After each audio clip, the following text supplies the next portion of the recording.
Professor José Carlos Lemos, professor de História, Português e Literatura. Galera, se inscrevam no canal, deixem um like.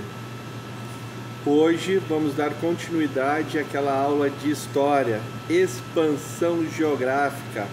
Vamos falar sobre o Piauí e as conquistas do Sul.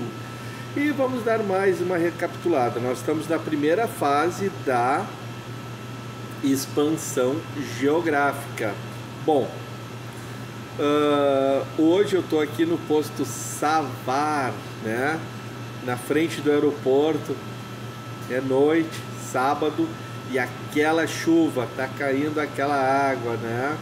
Mas vamos agradecer nosso anjinho Miguel que nos defende, que nos cuida. Muito obrigado, anjinho Miguel, por estar nos presenteando sempre com um suel favorável. Bom, então vamos lá, galera, olha só. Piauí, vamos dar continuidade, história do Brasil, expansão geográfica, né? Nós estamos ali, as regiões setentrionais e as do sul, os primeiros núcleos de povoação, que nós já falamos sobre Sergipe, Paraíba, Rio Grande do Norte, Ceará, Maranhão, Pará e Amazonas na aula passada, que foi feito no 4º Distrito Bier, né, na Avenida Polônia. E hoje aqui nós estamos no posto Savar, né, em frente ao aeroporto, um ótimo lugar onde somos muito bem atendidos, com toda a gentileza. Eu não tenho automóvel, mas olha a forma carinhosa com que os frentistas me tratam, as pessoas aqui que atendem o público no balcão, né? Também nos tratam com muito carinho, sempre, né? Falamos então que é um ótimo local de abastecimento aqui nessa região próxima ao aeroporto. Um ótimo local para passeio também, né? Então vamos lá. Hoje nós vamos falar sobre o Piauí e as conquistas do Sul, já que encerramos a aula passada com Amazonas, né? Então vamos lá, Piauí. A conquista do Piauí liga-se ao desenvolvimento pastoril do Nordeste. Realizaram-na Domingos Sertão e um seu irmão, que vindos do São Francisco fundaram muitas fazendas entre os rios Piauí e Canindé. E o bandeirante paulista Domingos Jorge Velho, que os auxiliou eficazmente contra os indígenas. Né? Então aqui diz assim, ó, quando se refere seu irmão, tem o número 4, o número 4 aqui diz assim, ó, Domingos Afonso Mafrense era o seu nome e Sertão o apelido. Com seu irmão Julião Afonso Serra, transpôs a serra que por causa deles ficou com o nome de dois irmãos. Eram ambos rendeiros da Casa da Torre, imensa propriedade de Garcia Dávila, entre o São Francisco e a Paraíba. Então deu para entender o número 9, a conquista do Piauí, liga-se ao desenvolvimento pastoril do Nordeste, né? E realizam-na Domingos Sertão e seu irmão. Domingos Sertão, né? É Domingos Afonso Mafrense, e era o seu nome, né? E Sertão o apelido. Bom, vamos lá. 10. Conquistas do Sul. A mais notável luta contra tentativas estrangeiras de colonização nas capitanias do Sul foi a dos franceses na Baía de Guanabara. De sua expulsão, originou-se a fundação do Rio de Janeiro. As terras que vão de Paranaguá para o sul e que faziam parte da capitania de Santana, doada a Pero Lopes de Souza, estiveram logo tempo quase completamente abandonadas. Isso deu lugar a tentativas de estabelecimentos espanhóis, mas no século XVII, bandeirantes paulistas em busca de ouro fundaram povoações no Paraná e depois em Santa Catarina. Portugal, que aspirava a ter o Rio da Prata como natural limite da colônia ao sul, mandou fundar na margem esquerda daquele rio a colônia de Sacramento em 1680, mais tarde perdida. Sacramento era o que, gente? O Uruguai? Bom, nós vamos deixar isso então para uma próxima aula. Agora eu vou ler aqui um número 1, né? Que nós já encerramos a primeira parte, né, das regiões setentrionais e as do sul, né? Que são os primeiros núcleos de povoação. Número 2, Sergipe. Número 3, Paraíba. 4, Rio Grande do Norte. 5, Ceará. 6, Maranhão. 7, Pará. 8, Amazonas. 9, Piauí. E 10, as conquistas do Sul. Nesta aula, né, o número 9, Piauí. E 10, capitanias do Sul. Bom, mas eu vou ler uma partezinha aqui para vocês que diz assim, ó. Ainda algumas décadas mais tarde, a cidade de Salvador eram todos esses centros simples lugarejos, mal construídos. São Paulo, por exemplo, era a vila medíocre, cujos únicos edifícios de importância eram os claustros e templos dos jesuítas, dos frades do Carmo e dos monges de São Bento. O Senado da Câmara, né? Como se diz, né, a Câmara naquele tempo eram os conselheiros, né, os vereadores chamavam-se conselheiros. Então aqui, o Senado da Câmara ainda se reunia numa casa de taipa. Taipa, sabe o que é taipa, gente? É isso mesmo, feita de barro, né, e coberta de palha, justamente como são as choças indígenas. Assim era a Câmara do Senado paulista. Mas quando isso, professor? Isso, né, ainda ao findar do primeiro século, né, centro colonial mais distante do mar era São Paulo de Piratininga, né, justamente como nós vimos em os primeiros núcleos de povoação, que está no primeiro vídeo sobre a expansão geográfica, né? Esse é o segundo vídeo, apenas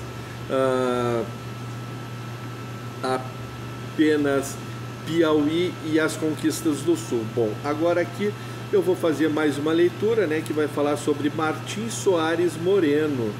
Distinguiu-se depois em outras ações e teve parte ativa na luta contra os holandeses, alcançando o posto de mestre de campo. José de Alencar tomou como herói de um de seus romances. Qual foi o romance? Iracema. É aula de literatura, galera. Vamos ler Iracema, literatura. Cai no vestibular. Olha a galera do Casarão da Várzea. Vamos fazer essa leitura antecipada sobre Iracema. É isso aí. Iracema é questão de vestibular também, né? Nem sempre, mas é muito bom ler. E é uma ótima leitura. José de Alencar. Agora, mais uma recapitulada aqui, mais uma leitura, né? Nós vamos fazer aqui. Bom, quem era Martim Soares Moreno, né? Martins Soares Moreno, né? Já foi sobre, ó, aqui, ó, Ceará. Veio então para o Ceará o jovem Martim Soares Moreno, trazendo consigo apenas um sacerdote e 5 soldados. Inteligente, hábil e bondoso, Martim Soares ganhou a amizade dos índios do Jaguaribe e conseguiu que o chefe Jacaúna se transferisse com toda a sua aldeia para o forte e povoação que fundara de Nossa Senhora do Amparo, depois Fortaleza, Ceará. Martim Soares Moreno, né? Herói de um de seus romances, José de Alencar, Iracema. Nós estamos falando do Ceará, galera. Então vamos lá, agora mais uma recapitulada. Era formado pelas capitanias do Maranhão, Ceará e Pará. O Piauí fazia parte do Maranhão, do qual só se separou em 1811. O novo estado, no começo, teve de repelir incursões de ingleses e holandeses. Depois da conquista do território, houve horrível mortandade de milhares de indígenas. Foi violenta a campanha contra os jesuítas por sua defesa dos indígenas escravizados. Número 4, já falamos, Domingos Afonso Manfrense era o seu nome e sertão apelido, com seu irmão Julião Afonso. Bom, vamos para datas notáveis. 1585, conquista da Paraíba. 1590, colonização de Sergipe. 1599, fundação de Natal. 1611, Martim Soares Moreno conquista o Ceará, né? Imortalizado na obra de José de Alencar e Iracema. Olha aí, galerinha do Casarão da Várzea que vai pro vestibular, toda a galera que vai pro vestibular aí, ó, de todas as escolas, vamos ler Iracema. Desculpa. Agora, 1615, conquista do Maranhão. 1616, fundação de Belém do Pará. 1611, criação do estado do Maranhão. 1637, Pedro Teixeira sobe o Amazonas e vai até Quito, onde regressa ao Pará. 1674, conquista do Piauí. Agora, né, nós vamos fazer umas leituras aqui, né?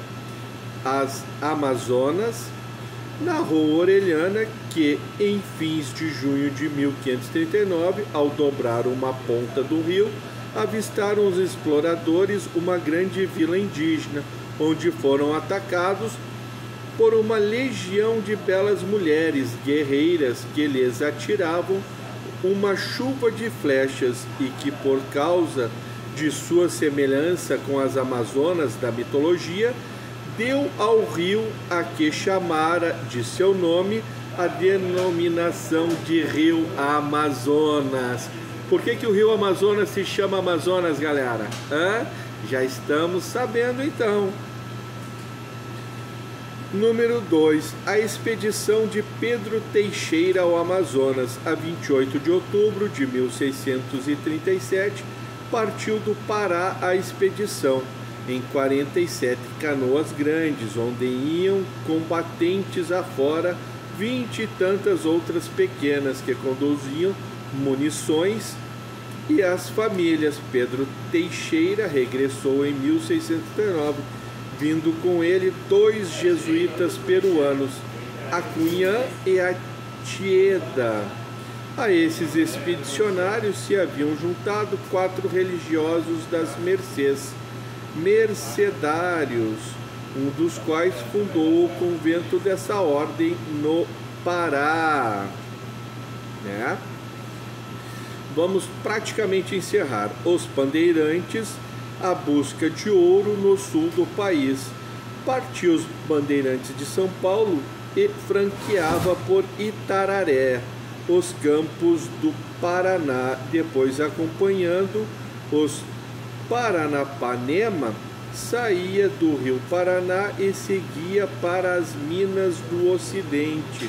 Por mar, os vicentinos apossaram-se de São Francisco, que os castelhanos abandonaram, e o capitão-mor de Paranaguá, Gabriel de Lara, ali erigiu uma vila em 1649. De Paranaguá, o mesmo Lara subiu o Planalto, a cata de ouro, e fundou a vila de Curitiba em 1654. Pouco depois, os paulistas Francisco Dias Velho, com sua família, fundou Desterro, né? Hoje Florianópolis. É uma história aí, Florianópolis não era para ser Florianópolis, galera. E Domingos de Brito Peixoto, Laguna, 1682. Bom, encerramos aqui. Anjinho Miguel, muito obrigado, né, por esse suel favorável, né, que nós tivemos, né, com esses estudos e com esse vídeo hoje. E aqui vai o nosso brinde a todos que lutam, lutaram e lutarão por educação. Educação para todos, para todas, né? Educação com igualdade para todos e para todas.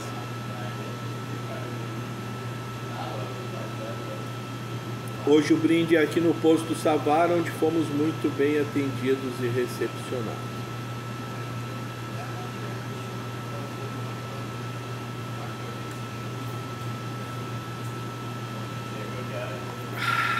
Anjinho Miguel, obrigado por esse suel. Então, encerramos nossa aula.